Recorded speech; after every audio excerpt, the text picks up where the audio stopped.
Hi, in this video, I'm going to go over the big picture for this class. The topics that we'll discuss in this class, I've divided those into 4 different classes or categories. The first one is about the basics of psychology. The second one would be the mental processes. And third one about emotions. And the fourth one is about personality and meaning in life.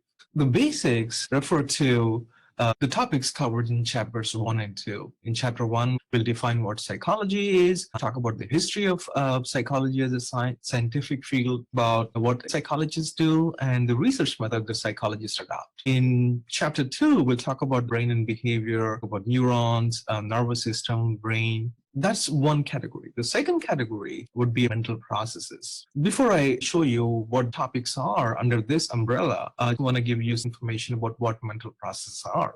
Psychology, as you'll see in chapter 1, is defined as the study of human behavior. And when we say human behavior, we refer not only to the external behavior that you see, but also the behavior that you can't see, the internal behavior. These internal behaviors or mental activities often referred to as mental processes or cognitive processes. There are some basic mental processes that we'll discuss in this class, and these are sensation, perception, attention, and memory. And there is learning, which can be considered as a mental process. As you can see, sensation perception is discussed in chapter 3, attention in chapter 4, memory will be discussed in chapter 5, and learning in chapter 6.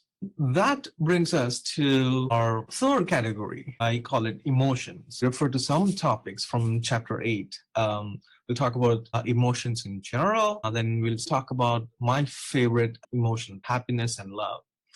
Then the last part of this, stress, emotion that especially you experience during finals. Then we'll move on to the last category from chapter 12, personality and meaning in life. Well, I'll see you in the next video.